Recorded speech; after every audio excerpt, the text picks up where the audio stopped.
שלום, ברוכים הבאים לתוכנית שלנו. אני דוב, לצידי עומד יעקב. מה קורה ישראל? מה קורה במטבח?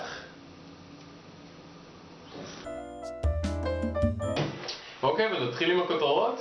יאללה. אחרי הדחות זו רשימת הליכוד ביתנו לכנסת. נכנסתי לערוץ הכנסת, ראיתי את רשימת ההדחות, ולצערי הפייבוריט שלי, ליברמן, עף. בוא אני ארגיע אותך כבר עכשיו ידידי, ליברמן לא הולך לשום מקום, הוא קיבל את שרשרת החסינות מגיא זוארץ, הוא חבר למנהיג ראש השבט, ביבי, וביחד הם צפויים להישאר בתוכנית עד העונה הבאה לפחות. אוקיי. אבל, יש לי חדשות לא טובות לכל אוהדי סטס משמו, הוא כנראה יעוף, הוא כנראה יודח בפרקים הקרובים.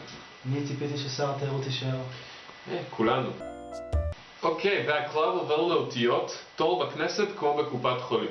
זה בעצם מדבר על הפתקים האלה שאתה אמור להצביע איתם, והבעיה העיקרית היא שיאיר לפיד הגיע מוקדם, ופשוט בחר לרשום את כל האותיות, ויצר את המשפט, שזה אפילו לא חוקי נראה לי, אין לי מושג בפוליטיקה.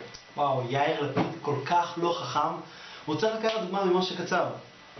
משה כל כך את האותיות א', ב' וד' וסיים שם, ותראה לנו הגיע. הוא הגיע רחוק. כולם מכירים. ולראשונה, פרסומת ישראלית בסופרבול, ולנו יש את הסקופ הבלעדי.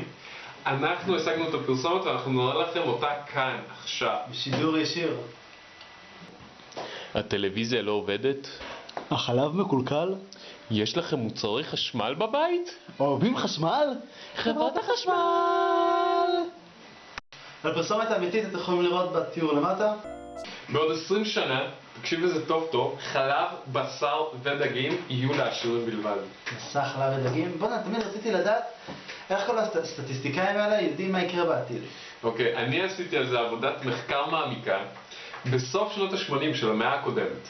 מדען מטורף המציא מכונה שמנבא את העתידות, אבל הבעיה היחידה זה מנבא עתיד לא רלוונטי. מה זאת אומרת עתיד לא רלוונטי?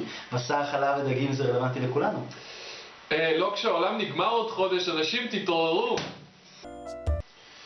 והכתבה הבאה זה לכל הבודדים. לבד בחורף, כך תתגבר על הבדידות. אני מומחה בלהתגבר על הבדידות, כי אני בודד הרבה. וואלה. ובעצם מה שאתה צריך לעשות זה ללכת לבר הקרוב לביתך ולשקר את הבחורה עד מוות. רומנטי משהו. לקחת מוצא זיון. כן. ולפינת הסלפס שלנו, בר רפאלי מצטלמת בלי חלק עליון לקמפיין חדש של בגדי ים, אנחנו נשאיר אתכם עם התמונה הזאת. עד פה התוכנית שלנו לבינתיים, מה קורה ישראל? אם אהבתם, עשו לנו תגובה. אם אהבתם, עשו לנו לייק. ואם אהבתם, תירשמו או שתפו. תודה רבה. באמת.